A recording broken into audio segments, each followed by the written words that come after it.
Su sustancia está hecha de evocación, recuerdo, rememoración y de lo que toma del porvenir. Porque es una parte fundamental de nuestra identidad. Somos nuestra memoria. El programa de Lina que nos lleva de viva voz con los especialistas. Muy buenos días, esto es Radio INA. Me encuentro en la conducción, José Luis Vera. La Secretaría de Cultura y el Instituto Nacional de Antropología e Historia los invitan a acompañarnos en la emisión de la serie Somos Nuestra Memoria. Contamos con la presencia del etnólogo Antonio Siller. Me es grato dirigirme a usted para hablar en esta ocasión del tema Arquitectura Novohispana en Filipinas. Bienvenidos a estos micrófonos. Antonio, gusto tenerte aquí. Muchas gracias. Un gusto estar nuevamente con ustedes en este programa y con este tema tan interesante que vamos a tener oportunidad de conversar. De acuerdo. Pues justo hablábamos hace unos minutos fuera de micrófonos que en general somos profundamente ignorantes en general, digamos, sobre Asia. Tenemos una visión muy tópica sobre algunos países, pero en particular sobre Filipinas me parece que tenemos muy poca información y curiosamente un pasado compartido, ¿no? En muchos sentidos. Incluso veía, partiendo incluso del nombre, ¿no? Filipinas, que entiendo viene de Felipe II. Felipe II, cuando era todavía príncipe, después fue ya gobernante. Entonces, quisiéramos partir precisamente para hablar del tema de arquitectura novohispana, de tratar de explicar un poco la relación entre Filipinas y la Nueva España, un poco en el contexto histórico, qué relación se dio, cómo nace esta relación, para luego ir avanzando sobre los diversos temas sobre la arquitectura. Sí, creo que el tema es un tema muy importante. Hace 3 años hemos estado abordando ya en difusiones y en ciclos de conferencias, programas de radio, este tema que a mí me parece una raíz cultural e histórica muy importante para México. Durante 250 años estuvimos ligados a través de la Nueva España en una relación con Filipinas y probablemente este descubrimiento, la ruta, que no era fácil, de cómo ir y regresar. Se podía ir, pero no se podía regresar, no se conocía la ruta, las corrientes, los vientos, etcétera. Cuando esto se descubre, es un gran descubrimiento a nivel mundial, porque... ¿De cuándo estamos hablando, más o menos? Estamos hablando desde 1519, Magallanes cruza por este estrecho en la parte sur, permanece ahí en el invierno, encuentra ese paso del estrecho Magallanes, que fue muy importante hasta la apertura del Canal de Panamá. O sea, Punta Arenas fue el punto de cruce de todos los barcos de un océano al otro, y ese descubrimiento de Magallanes en 1518-19 fue muy importante, y él llega a una de las 1107 islas de Filipinas, es un archipiélago, llega a Cebú, y yo creo que hubo un problema con él en cuanto a su función como descubridor y navegante, y un poco el querer establecer un poco de conquista. Entonces, cuando cambia eso, tiene un enfrentamiento con la población y muere en la isla de Cebú, que fue uno de los primeros puntos de asentamiento español, y Sebastián Elcano retoma el grupo de naves y hace la primera circunvalación en el mundo. No se había hecho antes. Entonces, ese es 1519, y justo en la época de la conquista, o sea, se está conquistando México y están descubriendo esta ruta. Cortés tuvo un gran interés en encontrar el paso, es decir, él es el gran promotor en el siglo XVI de hacer los primeros astilleros y mandar algunos de sus capitanes para encontrar este comercio con las especias y con Asia. Se podía llegar y no se sabía cómo regresar, era muy difícil por las corrientes, los vientos, y es hasta 1564 en que de Manzanillo se parte Legazpi y Urdaneta, Agustino, y logran llegar a Filipinas. Legazpi le da instrucciones a este fraile Agustino, Urdaneta, Fray Andrés de Urdaneta, y en 1565 toma una de las pocas rutas que no se habían hecho un poco más al norte, casi paralela a Japón, Kuroshibo o Corriente Negra, Esto es. y toma los vientos y una corriente que lo lleva hasta California y baja. Y es a partir de 1565 que se establece lo que se llamó el tornaviaje y la globalización, porque se pudo empezar a intercambiar culturas, comercios, etcétera, entre Asia, América y Europa, y una extensión hacia el sur, hacia Perú. Esto es. ¿Cuánto dura, digamos, el dominio español en Filipinas?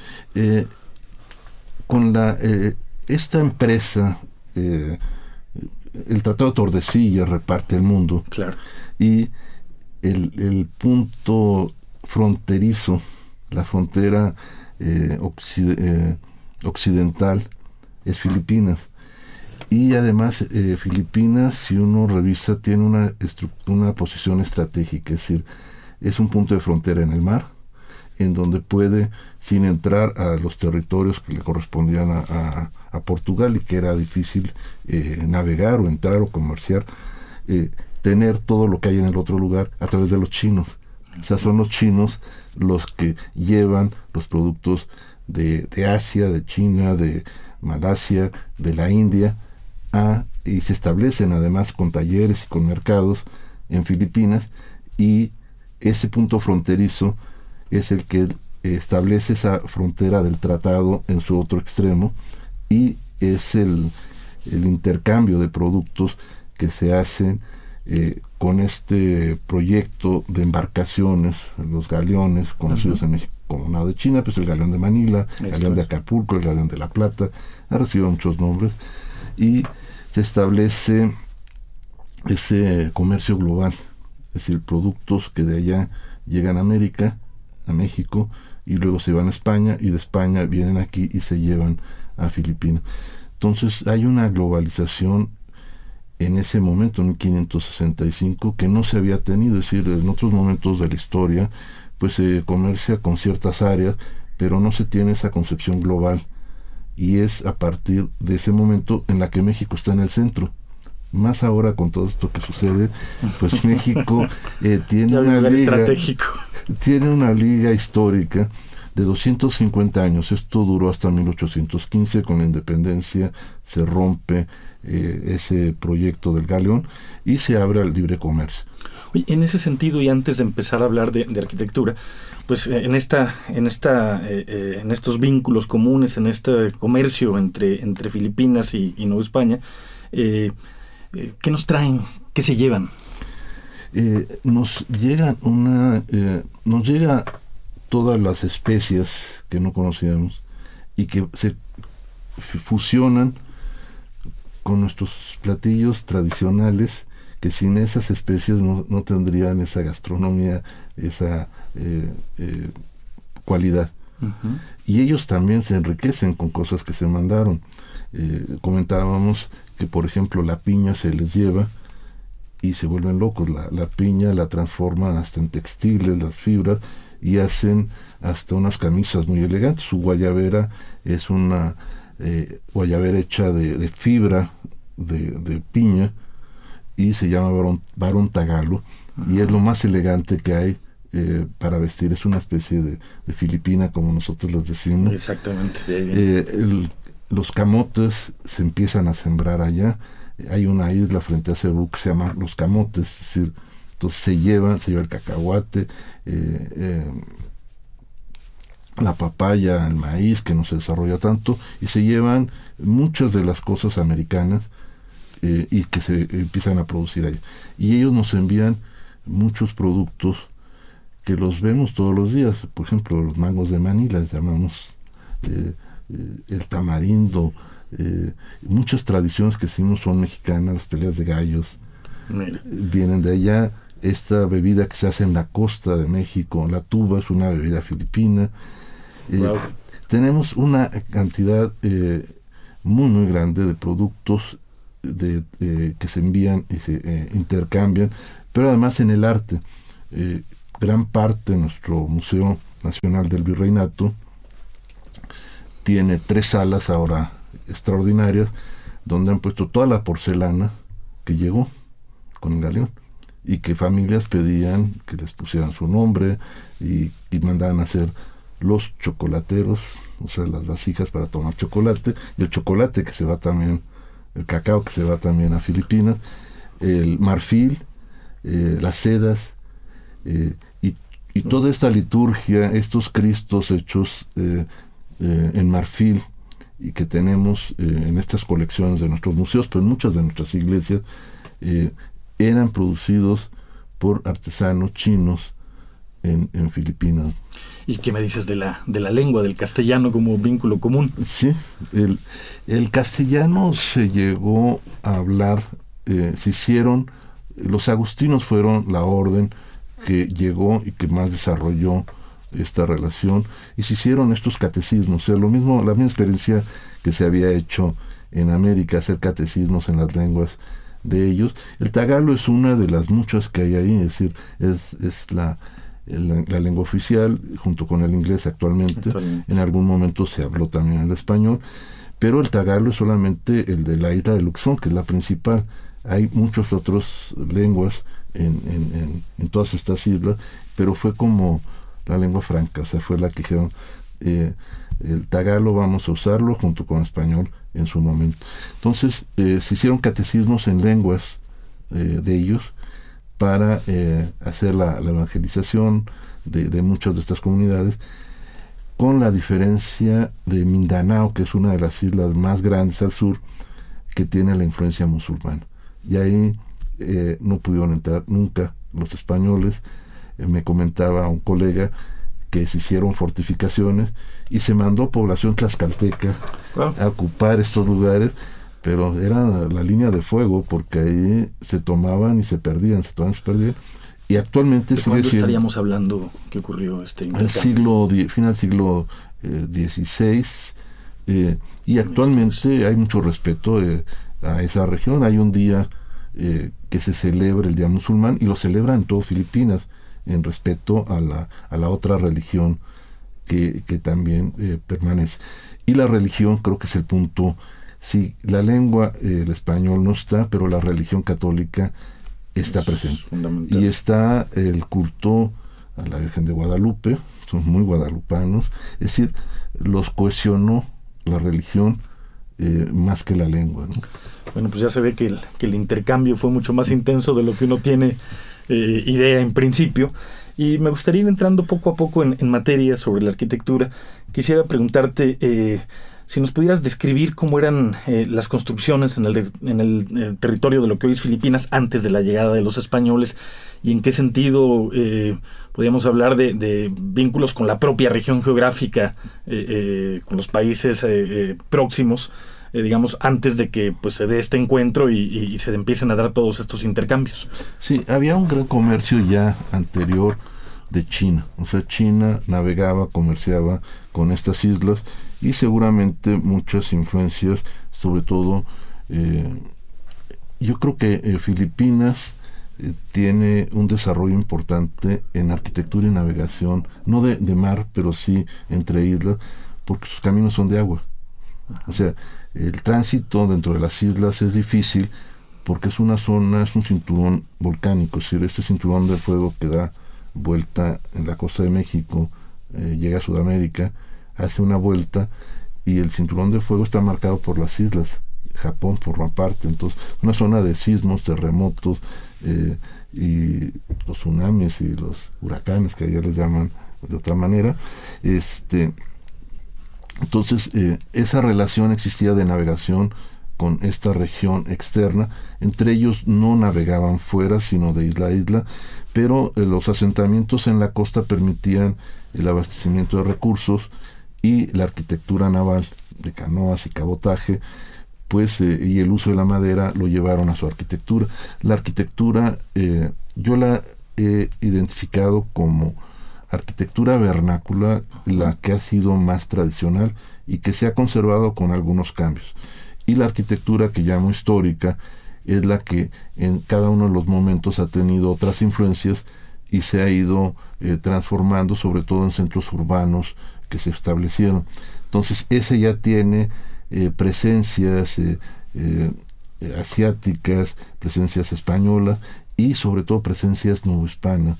Yo creo que esa parte resulta interesante tanto en las construcciones como en los materiales ya construidos en piedra. Su arquitectura es principalmente en madera, y el tema de la madera es importante porque si México fue rico en plata y la explotación de la plata fue una de las actividades más importantes, en Filipinas los españoles no encuentran plata ni oro, muy poco. Lo que encuentran es una riqueza en maderas. Entonces la misma explotación que hubo de la plata en México la tuvieron con madera, y se explotaba a las comunidades, los hacían bajar enormes cantidades de madera para la fabricación de barcos y para llevar maderas a otro lugar. Y son maderas extraordinarias, yo creo que tienen, por la ubicación geográfica, unas maderas especiales para construir barcos, y se hacen con muchas maderas, cada parte tiene una estructura diferente. Entonces la arquitectura naval probablemente tuvo también cierta influencia a la arquitectura histórica. En ese sentido, Antonio, ¿qué tanto podemos encontrar hoy evidencias de esa arquitectura filipina previa a la etapa del contacto con España? Sí, yo la pude observar en las islas, es decir, en poblaciones tradicionales, junto a ríos, junto a la costa. La arquitectura sigue siendo con las maderas que hay ahí, con los palafitos, son zonas que se inundan, entonces fluctúa los niveles, las mareas o las temporadas de lluvia que suben mucho los niveles. Entonces una arquitectura con maderas de lugar, con una tradición. Yo creo que su arquitectura es un patrimonio inmaterial o intangible, porque esa arquitectura vernácula que la hemos querido encasillar como arquitectura como patrimonio material, realmente no es material, porque su permanencia y su vigencia es corta. Lo que se conserva es la tradición. Entonces, si ese patrimonio inmaterial se rompe, la arquitectura no hay manera de conservarla. Se conserva, y es lo que pudo observar, porque esa relación de patrimonio inmaterial, intangible, de cómo construirlo, se da todavía en muchas de sus poblaciones, ¿no? En ese sentido, Antonio, una vez que Filipinas pasa a formar parte del Imperio Español, podemos identificar cuáles serían los sellos de identidad de una arquitectura novohispana. Sí, bueno, lo primero que cambia es una arquitectura militar. Creo que esa es la primera presencia diferente que se establece en el lugar. Y uno de las primeras fortificaciones es en Cebú, que es el punto de contacto, el primer punto. Hay una construcción no muy grande, fortificada, fortificación San Pedro, y posteriormente, años más adelante, se mueven a Luzón, que es la isla más al norte, y se establecen en Manila, y establecen esta gran fortificación que fue ampliándose, que es la construcción de asentamientos fortificados para proteger. La población española y mestiza o criolla vivía en intramuros, y la población local no podía estar dentro de la fortificación o de la ciudadela. Inclusive la población china estuvo limitada y llegaba a rebasar, llegaba a cada barco con cargamentos, pero con población, y entonces no podían controlar eso, y había un gran temor de que hubiera una rebelión de toda esta población, que era mucho mayor que la propia población española, criolla o mestiza, y no podían permanecer en la ciudad, tenían que salir de la ciudad fortificada, y se establecieron los angleis, que son las poblaciones circundantes a la ciudad de barrios chinos, y se establece el parián, que ese parián nos llega como palabra, es decir, claro. el parián que uno encuentra todavía cuando va uno a Puebla, hay un mercado que se llama el parián, es una palabra tagala, Mira. del Tagalo. Lo tuvimos, el más importante estuvo en la Ciudad de México, casi ocupaba un cuadrante de la Plaza Mayor. Se tuvo en Guadalajara. En muchas sedes había un parián donde se intercambiaban productos que venían ultramarinos, o sea, de otras regiones, pero de Filipinas. Y en Manila hubo alrededor de 9 asentamientos diferentes porque eran cambiados, y siempre afuera de la ciudadela. Comentabas que buena parte de los materiales que explotaban eran maderas. La arquitectura novohispana, o digamos la arquitectura filipina en esta etapa, ¿sigue recurriendo a la madera como elemento central? Sí, es interesante. De esta arquitectura militar se pasa casi a la par una arquitectura religiosa, y entonces los agustinos en nuevas congregaciones que hacen, construyen iglesias monumentales en piedra, con cubiertas en madera. Además es una zona sísmica. Uh-huh. Entonces la construcción que encontramos en piedra es masiva, poco como Oaxaca, que vemos que es baja, pesada, ancha. Es igual porque es una zona sísmica, altamente sísmica. Y estas construcciones religiosas, las torres son exentas al edificio para evitar el que trabajen juntas y se colapsen. Y a partir de este momento ya hay arquitectura en piedra, madera, y es la etapa de la arquitectura religiosa que se establece. Y la arquitectura civil va a tener una importancia y una fusión. Se van a introducir algunos modelos españoles, inclusive palabras, el patio, sotehuela, zaguán, se siguen usando en la forma de hacer las casas, y de alguna manera funcionan también como la Ciudad de México, que había este sistema de taza y plato, donde el accesorio estaba abajo y la casa real o el palacio arriba, y había un entresuelo donde vivía el que trabajaba el taller. Entonces estas casas en ciudades como Manila, la parte de abajo se rentaba para comercio, había un accesorio donde se podía dormir y trabajar, y en la parte de arriba había un entresuelo donde había una zona de descanso para el que subía al tercer piso, y el último piso es la casa de Manila hecha en madera. O sea, la parte de abajo es en piedra y la parte de arriba es en madera, con teja de barro y con todo un sistema de circulación de aire. Entonces eso permite una adecuación bioclimática. Claro. Protegen de asoleamientos, pero ese tercer piso pues siempre está ventilado, siempre corre aire, y las casas pues son casas ventiladoras. O sea, siempre hay privacidad con celosías que se hacían.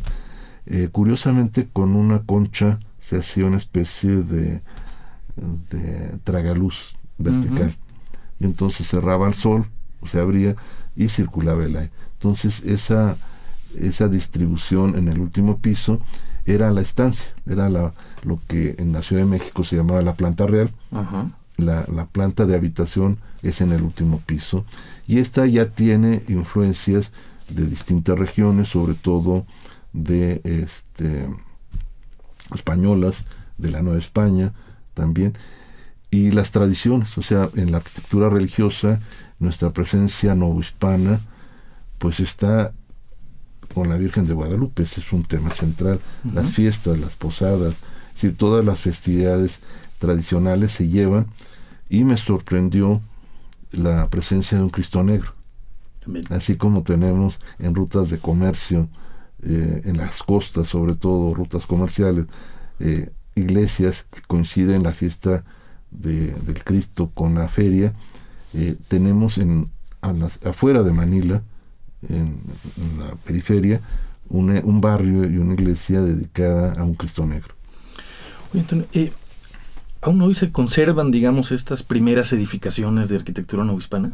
Sí, a pesar de... ¿Cuáles serían las principales? Sí, la UNESCO ha declarado varias arquitecturas y varios patrimonios culturales.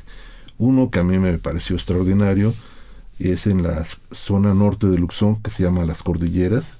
Son los Ifugaos, son los grupos que están ahí, y son las primeras terrazas de arroz en acantilados. Entonces son estos sistemas hidráulicos de tierra y piedra y después de piedra que permiten retener el agua y canalizarla y utilizarlas para sembrar. Es decir, en pendientes totalmente inclinadas se hacen terrazas elevadas, campos elevados para el cultivo del arroz, y esa es una arquitectura reconocida por la UNESCO como un sitio de patrimonio de la humanidad. Estas terrazas de arroz que existen en todo Asia, no solamente ahí. La otra inscripción son sus iglesias, son 3 de ellas, San Agustín en Manila, de Intramuros, y 2 poblaciones más con una arquitectura extraordinaria, monumental, que están incluidas, además de patrimonio natural, de sus arrecifes y de otras cosas que tienen, ¿no? Esto es. ¿Podríamos destacar nombres de algunos arquitectos fundamentales en esta etapa? Es curioso porque los arquitectos son los frailes. Eso. Nos pasó casi una segunda la historia como la que sucede en México. Estos frailes son los que con constructores de allá hacen las obras, las van modificando, y la presencia ya de arquitectos ya es muy tardía, y esas ciudades como Manila, es decir, ya no se mueven al interior porque los caminos eran casi imposibles de poder llegar. Lo que sí hubo fue una arquitectura naval, que ese es el otro aspecto también interesante. Frente a Manila, a la bahía de Manila, está Cavite, y Cavite fue el puerto más importante donde todas las embarcaciones y todos los galeones prácticamente se hicieron, por muchas razones. Tenían la madera, tenían la explotación de la mano de obra no pagada, que participaba en la construcción de estas grandes embarcaciones, y el astillero donde se hacían estas embarcaciones estaba en este lugar, frente a Manila, en donde se comerciaba y se protegía, ¿no? Entonces, la arquitectura naval sí requirió de constructores españoles que eran trasladados con sus familias para retenerlos. Yeah. Entonces, tenían más interés que hacer arquitectura civil o religiosa o militar, aunque hubo algunos tratados que se llevaron, en la arquitectura naval, que sí se requería. El galeón es la primera nave mercante de esa dimensión en el mundo, es decir, no la inventan y la desarrollan ahí. No había barcos tan grandes, de gran calado, como los que se hicieron en este lugar, Cavite. Entonces ahí se hacía arquitectura naval. Nos has hablado de una arquitectura naval, de una arquitectura militar, de una arquitectura religiosa. En algún momento hablaste también de una especie de algo que podríamos llamar una arquitectura más vinculada con la vida en el campo, pues. Sí. ¿Habría un elemento común, digamos, a todas estas manifestaciones arquitectónicas, más allá de los materiales? Yo creo que hay un elemento común, que es la adecuación al medio físico, el clima, ventilación, asoleamiento, sismicidad, huracanes, que tienen que considerarlo para que eso no se caiga de un año a otro.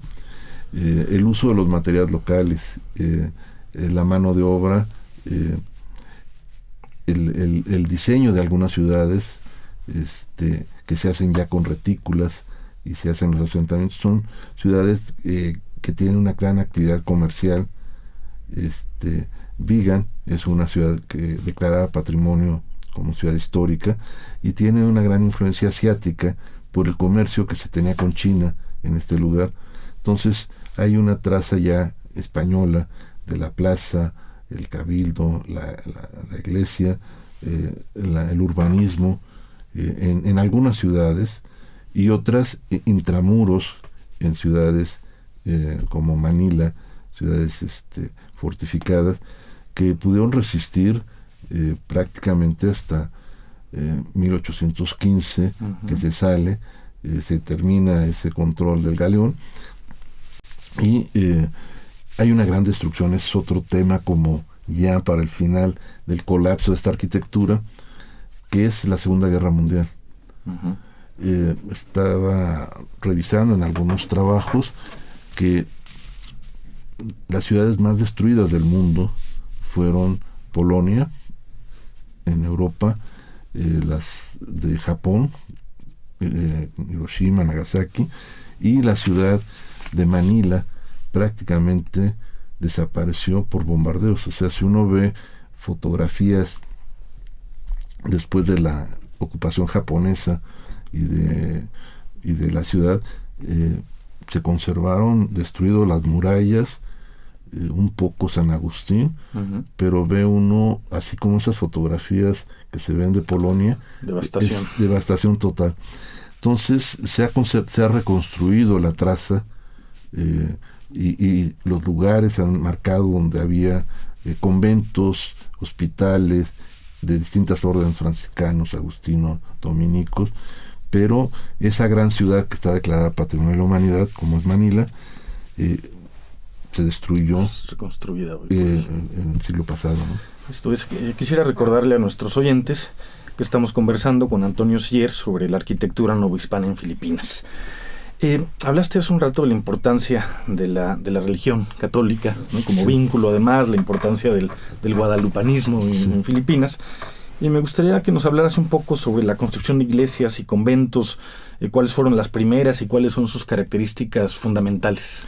Sí, la sede de los agustinos fue Manila, y se movieron en muchas de estas islas para hacer estas congregaciones, en algunas con arquitectura más simple, en madera, y algunas grandes construcciones que son las que han sido declaradas patrimonio, construidas con la idea y el programa arquitectónico cercano a lo que tuvimos acá. Hay un gran atrio, el templo, un claustro muy pequeño, a veces exento. El emplazamiento de algunas de ellas es muy interesante porque corresponde a asentamientos donde ya había población, es decir, puntos estratégicos es a donde concentran a población que tenía una ocupación más dispersa en el territorio, sobre todo en las montañas. La topografía en Filipinas es interesante. Uno pensaría que es una isla plana, pero es una isla de montaña, porque son islas volcánicas. Entonces, pasar de un lugar a otro por tierra es casi imposible. Entonces, la arquitectura se va a concentrar más en lugares donde el acceso es por mar o entradas por río. En la zona interior va a ser más una población vernácula, con arquitectura vernácula, y que va a permanecer como tenía en el tiempo, que tenía incursiones para evangelizarlos, pero que tuvieron más independencia por las condiciones de aislamiento que existía. Sería como la Sierra Gorda acá en México, donde hasta el siglo XVIII se hace la conquista militar, no dura mucho, y las condiciones de aislamiento y montaña pues hace que esa población se regrese a sus zonas de refugio, zonas de protección. Entonces vamos a tenerla más la arquitectura desarrollada más en las zonas de las costas. Hay otro tema de arquitectura que son los caminos y los puentes. Entonces se desarrolla también ciertos caminos en las costas y puentes para poder comunicar por tierra. Condicionado a su geografía, ¿no? A la condición de archipiélago que comentas. ¿Cuántas islas me comentabas que eran?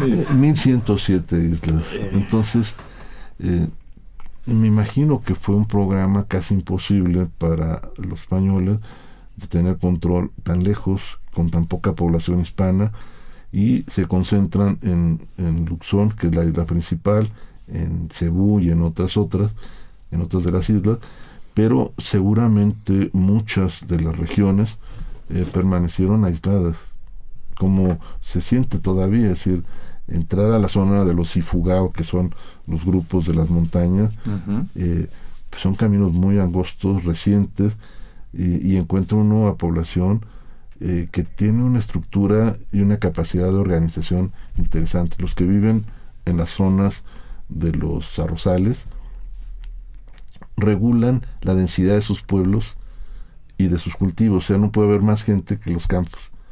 Cuando lo rebasan se tienen que ir a otra parte. Esto es. Entonces, esos programas de desarrollo los hacen ellos de manera histórica, y hay un equilibrio interesante entre el recurso, el medio ambiente y el animismo que también existe en las tradiciones, coexiste con para conservar los elementos de la naturaleza. Esa presencia cultural es muy fuerte en todas esas comunidades que no son las zonas urbanas, ¿no? Pues parece ser su condición de archipiélago y sus condiciones geográficas determinantes en muchos sentidos, ¿no? Sí, yo creo que cuando queremos entender un grupo culturalmente en un archipiélago es otra estructura. Tiene que pensarse en que las comunicaciones son por agua, en que hay más aislamiento, que hay menos, hay un contacto diferente, y es otra estructura del territorio y de su geografía, ¿no? En ese sentido, y bueno, partiste de comentar el estrecho intercambio cultural y comercial con la Nueva España, ¿no? Finalmente, bueno, pues parece que por la propia distribución geográfica el vínculo naturalmente se daba más hacia nuestros países, hacia la Nueva España. En ese sentido, a mí me sorprende escuchar que se habla de ciudades hermanas, ¿no? Sí. Manila, Acapulco, Vigán, Manzanillo, Cebú, Monterrey. ¿Cómo se establece esta idea y qué querría decir en este contexto la noción de ciudades hermanas? Ciudades hermanas es un término que se usó para ligar dos ciudades que querían establecer vínculos culturales, comerciales, turísticos, etcétera. Y es interesante cómo en México tenemos muchas ciudades, algunas con una relación muy directa, otras no, con ciudades con las que se han vinculado o hermanado, sister cities les llaman los filipinos, con ciudades de allá. Entonces, por ejemplo, Manila creo que está con Acapulco, que es un punto de relación. Tasco, que está en la ruta de comercio por tierra, o sea, es el Camino Real, está creo con Baguio, que es una ciudad en las montañas. O sea, esta ciudad que hacen los americanos como de verano en las montañas, con una traza muy interesante de un arquitecto y urbanista americano, traza en las montañas una ciudad de descanso para la ocupación que tuvieron de los americanos. Se hermana con Tasco. Cuernavaca, Tagaytay, que es parte de la ruta del Camino Real de Acapulco, la Ciudad de México, con Tagaytay. Tagaytay es como el Cuernavaca de Manila. El equivalente. Está a una hora, la gente va y es un clima parecido, muy bonito. Entonces se han hermanado con estas ciudades, con las otras que aparecen ahí. ¿Y aún se mantienen vínculos que rememoren esta relación? ¿O? Yo creo que el gran error, y en una publicación que hicimos yo sugería cómo hermanarlas mejor. Lo hicieron con las administraciones municipales. Uh-huh. En nuestro país duran 3 años, las de ellos no recuerdo cuánto duran, y entonces como un proyecto de 3 años, porque después llega otro, y aunque haya el hermanamiento, dice lo hizo el otro, y ahí termina. Inclusive nuestros cronistas en Cuernavaca les comenté, estamos hermanados con Tagaytay, y no sabían. Entonces, ¿cuándo se da este vínculo? Ese fue hace unos 15 años más o menos. Y la relación ahora que tenemos con la Embajada de Filipinas y el agregado cultural ha sido muy buena. Y la intención que yo tenía y que teníamos con la Embajada es restablecer y rehacer esos vínculos, pero involucrar no nada más al municipio y al otro municipio de Filipinas, sino a las universidades que pueden ser el puente, o los institutos de cultura. Entonces, si además de la ciudad, que es la que establece por ley esa vinculación administrativa, cultural, se suman las universidades, los centros culturales, va a ser mucho más fácil que el puente administrativo lo mantengan las instituciones de cultura. Claro. Y para nosotros sería muy importante, porque ese desconocimiento que tenemos de esa historia y la que ellos también tienen de nosotros, se podría establecer en un puente cultural.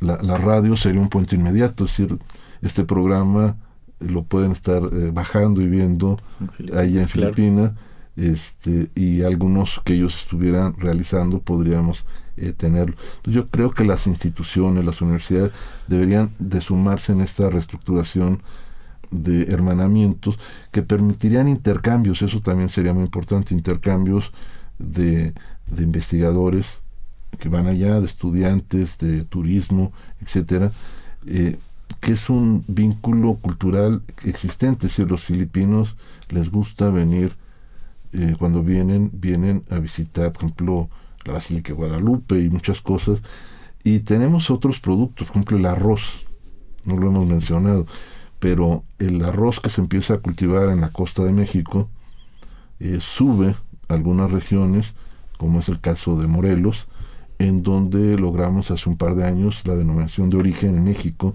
del primer arroz y de los primeros molinos, pero es una tradición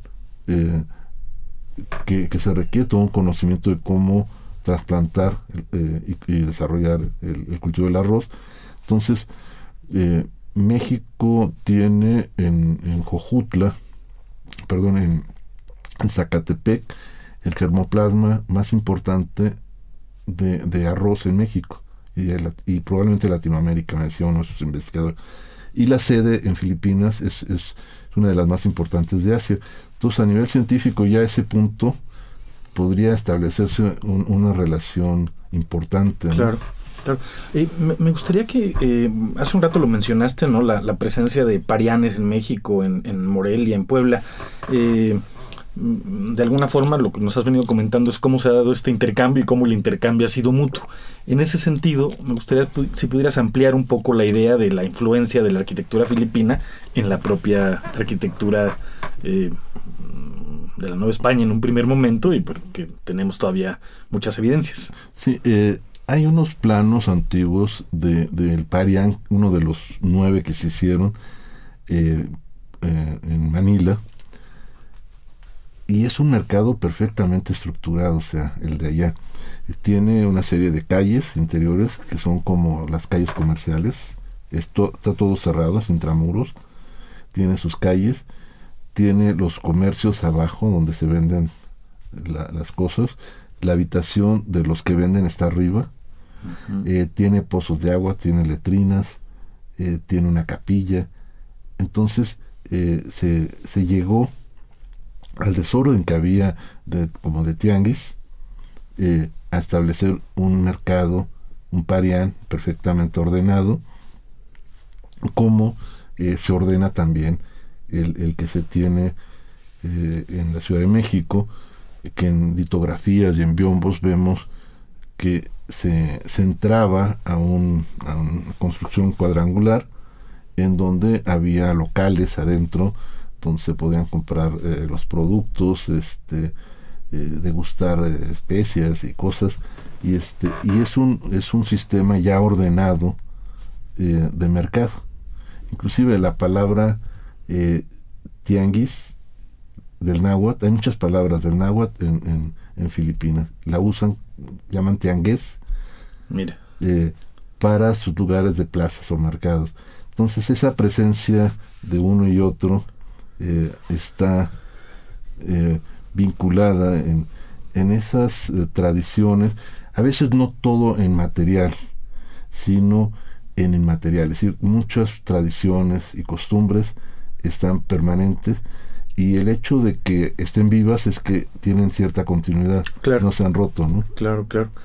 Oye, ¿cómo están las declaratorias de patrimonio cultural por parte de la UNESCO a propósito de la arquitectura filipina en esta etapa de la etapa novohispana? Sí, tienen la ciudad de Manila completa como una ciudad de patrimonio de la humanidad por la implicación de la fortificación, la historia que han tenido, etcétera. Tienen como ciudad histórica también la ciudad de Vigan, que es una ciudad muy bonita, trazada, una población pequeña, y luego como edificios aislados tienen 3 construcciones monumentales, 2 en piedra y una en ladrillo, hecha como la arquitectura de San Cristóbal de las Casas, toda esa región Chiapa de Corzo que se hacía con ladrillo. Seguramente había más arcillas que piedra, y los agustinos que estuvieron ahí la hacen en estos materiales. Son las que tienen, y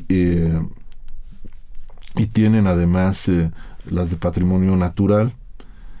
La intención que tenemos, un grupo de miembros del ICOMOS, Consejo Internacional de Monumentos y Sitios, del cual pertenezco y coordino el Comité Científico de Itinerarios Culturales, que es una categoría muy interesante porque plantea por primera vez que el patrimonio es territorio, y entonces se rompe la escala del objeto o de la ciudad, y entonces los préstamos culturales, los movimientos, se entienden más de manera global, como la ruta de la seda, la ruta de los esclavos. Entonces, nos parece muy interesante e importante que esta ruta de navegación que unió siglo XVI, XVII y XVIII, y mantuvo un intercambio permanente y flujo de personas,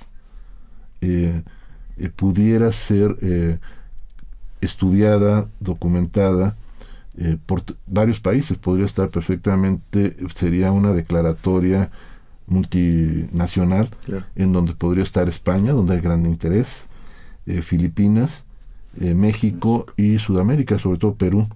Entonces podríamos estar trabajando las rutas de navegación, los astilleros, los puntos de embarque, es decir, los caminos de tierra, porque esta ruta combina caminos de mar, de agua, y luego rutas en las que se tenía que cruzar por tierra, es decir, el camino real Acapulco, México, Veracruz era muy importante.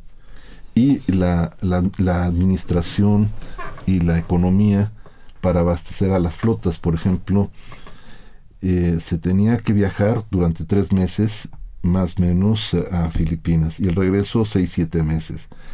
Y el abastecimiento de carne salada, de productos que pudieran conservarse lo mejor posible, muchos de ellos eran, por ejemplo, producidos en Puebla, en la región de Puebla-Tisco, sobre todo una región donde se cultiva trigo. Entonces, y los molinos producían una cosa que se llamaba el bizcocho marinero o la galleta marinera, que era una especie de pan duro con mucha sal que se podía mantener como piedra, y se llevaba en los barcos para resistir sin que se echara a perder, aunque se terminaban echando a perder.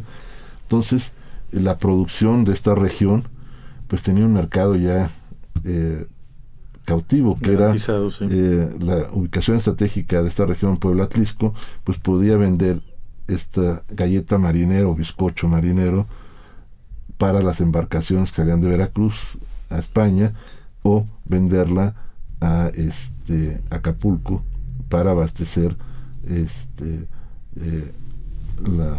las embarcaciones. Entonces las economías y los caminos de esta situación, de esta ruta, pues tuvo una gran importancia. Es decir, no nada más el hecho de una arquitectura en un lugar, sino toda la infraestructura y lo que generaba ese comercio y esas actividades. Y en ese mismo sentido de intercambios, algo de la tradición en la construcción de barcos es adoptado, digamos, de este lado.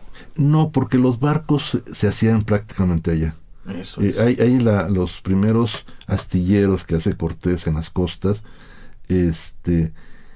resultaban muy costosos, el traslado de maderas, etcétera, mientras que allá había una gran abundancia de maderas, una mano de obra. Entonces pues se maquilaban allá, y se traían se llegó a desarrollar, por ejemplo, San Blas, que era punto que tocaba la ruta del Galeón, embarcación y astilleros de cabotaje, los que van en la costa, pero no de gran calado, que eran los que llegaban.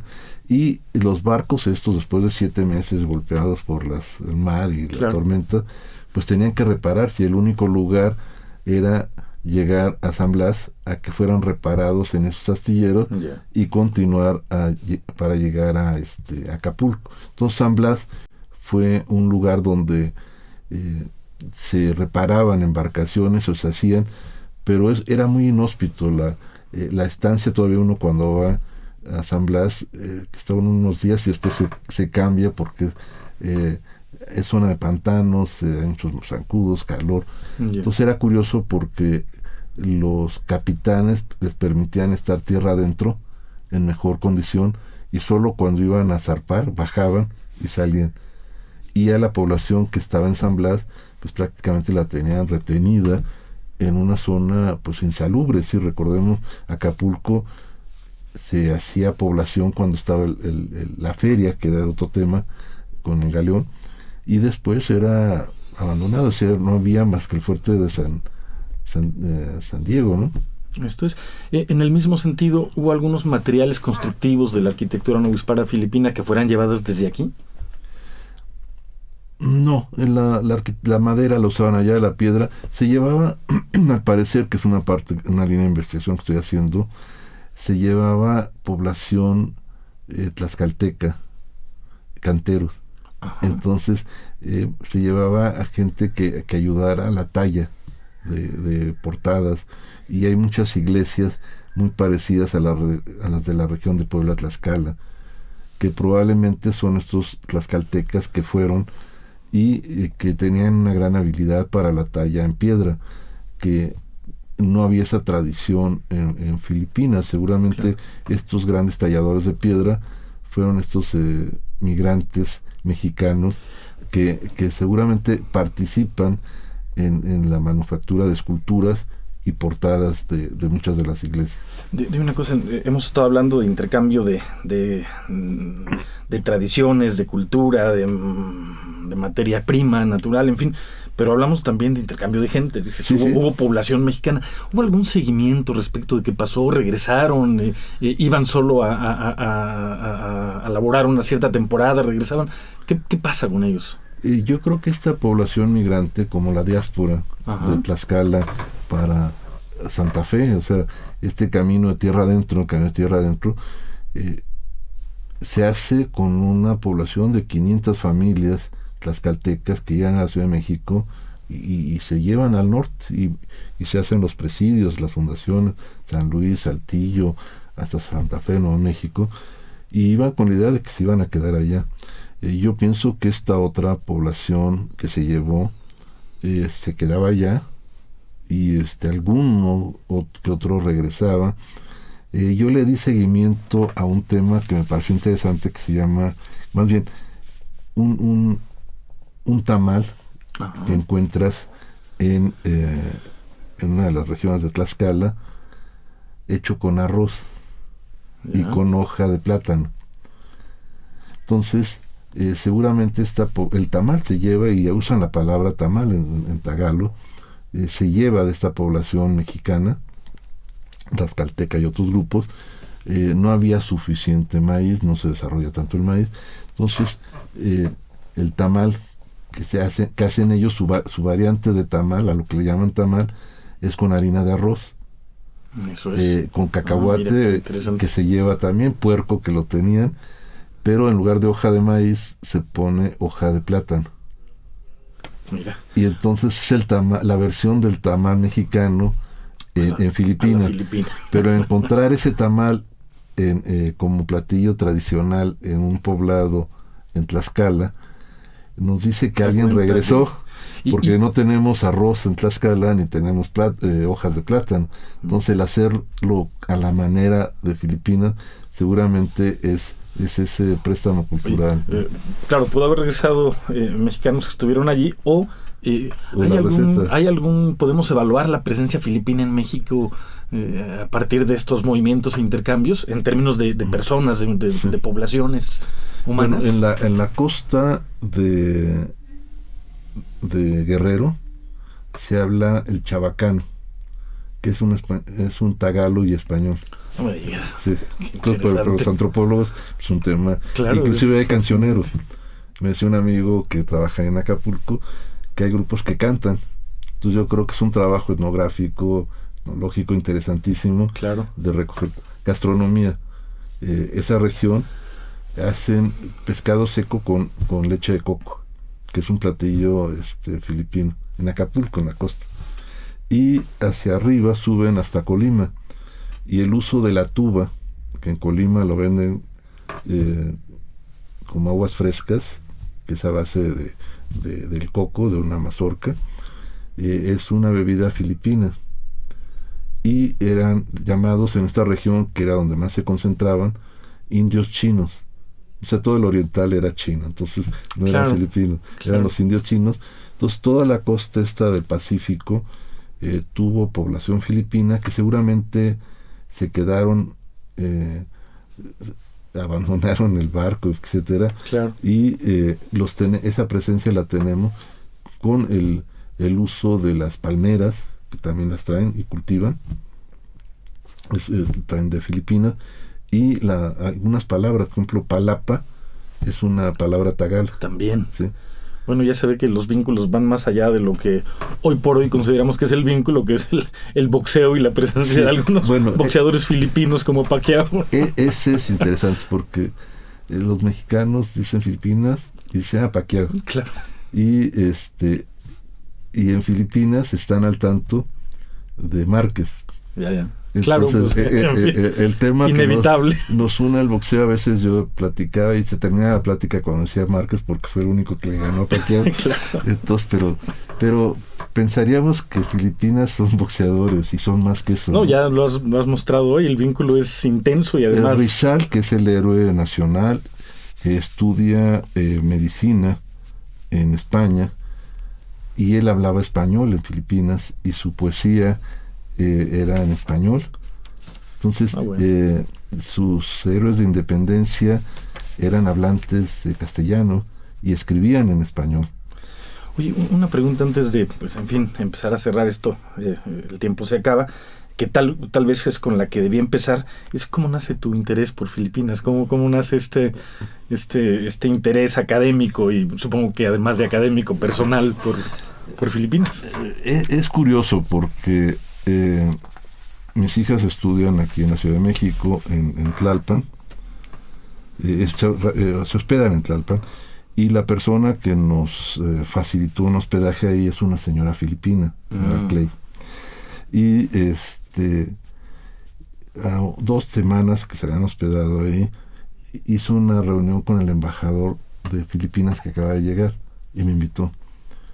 Entonces, platicando con él, entró la relación, el interés, y justo además fue un año antes de los 450 años del tornaviaje. O sea, fue un año antes, y él tenía el interés de promover esa celebración que era el aniversario de la llegada del tornaviaje a Acapulco. Entonces, iniciamos estos ciclos de conferencias y este interés del tema de Filipinas, un poco retomando esta ruta cultural, este itinerario cultural, y esta relación con filipinos. O sea, la relación con filipinos fue importante, y luego la relación con ellos en sus fiestas. Y ahí hay un hecho histórico también interesante. El Escuadrón 201, que fue a pelear en la Segunda Guerra Mundial a Filipinas, es reconocido por Filipinas en México. En la celebración que ellos tienen cada año, los invitados de honor son antiguos pilotos ya muy mayores de ellos, que participaron en que están como invitados de honor en la fiesta nacional aquí en México por parte de la Embajada de Filipinas. Hay un reconocimiento más fuerte de ellos a ese hecho histórico y heroico que nosotros, ¿no? Ya. Oye, Antonio, pues nos gustaría, si pudieras, en fin, ya para cerrar casi el programa, recomendar alguna bibliografía para quien tenga interés en adentrar en este vínculo que ya se ve es añejo y mucho más intenso de lo que uno supone. El Instituto de Investigaciones Históricas de la UNAM ha publicado trabajos muy interesantes, tiene algunos seminarios que ha hecho, y yo pensaría que estas referencias ahí en estas bibliotecas de la UNAM Muchos de los libros que se hicieron y se editaron están agotados, pero en las bibliotecas uno puede consultarlos. Nosotros editamos un libro con 15 conferencias que hicimos el año antepasado. Lo he dejado en muchas de las bibliotecas y tiene temas diversos. ¿Quién lo editó? Porrúa. Porrúa Nos hizo la edición y son breves síntesis de todos los investigadores que participaron en el ciclo de conferencias, desde el cine, la literatura, la arquitectura, la gastronomía. O sea, es un toque de muchos temas y que resulta muy atractivo usarlo como introducción, ¿no? ¿El evento fue organizado en el Centro INA Morelos? Sí, en Palacio de Cortés. Tuvimos ahí las conferencias. Este es el tercer año, ya dedicado al aspecto de la arquitectura, pero los otros 2 años hemos tenido alrededor de 15 conferencias a lo largo del año y de entrevistas en la radio de la Universidad Autónoma del Estado de Morelos, también de manera quincenal. Esto es. Oye, pues el tema es muy, muy, muy interesante. Realmente yo manifiesto mi profundo desconocimiento y ha sido muy ilustrador.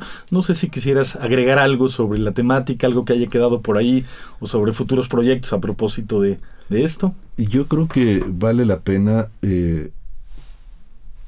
redescubrir esta raíz cultural con Asia. Es decir, nos tomó tiempo la raíz de África como una tercera raíz. Reconocimiento, pero yo creo que la raíz de esto, de la diversidad, yo creo que el proyecto que ahora debemos de tener es de la diversidad. Es decir, esa idea de nacionalismo con una sola fuente me parece atroz. Yo creo que la diversidad nos enriquece. Claro. Y más ahora con todas estas confrontaciones, la diversidad va a ser siempre un tema importante. Entonces yo creo que el tener diversidad cultural y tener muchas raíces presentes, creo que nos ayuda. Y hay que recuperarlas. Es decir, el gran olvido es que no las conocemos. Entonces creo que una cosa importante sería reconocer estas raíces culturales que tenemos, y la raíz asiática la tenemos con Filipinas. Yo creo que en tiempos como estamos viviendo, esta idea, este mensaje queda como fundamental. La diversidad enriquece, sí, y hay que reconocerla. Muy bien. Pues muy bien. José Luis Vera, en nombre de Radio INA, doy por terminada esta emisión, que fue posible por la generosa participación de nuestro invitado, Antonio Siller. Te agradezco mucho, Antonio. Muchas gracias por la invitación. Muy ilustrador. Gracias a nuestros escuchas por su atención. Les sugerimos consultar más de nuestra producción a través de www.radio.ina.gov.mx.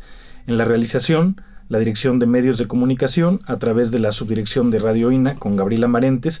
Producción, controles técnicos, Evanibaldo Morales. Hasta la próxima. Muchísimas gracias.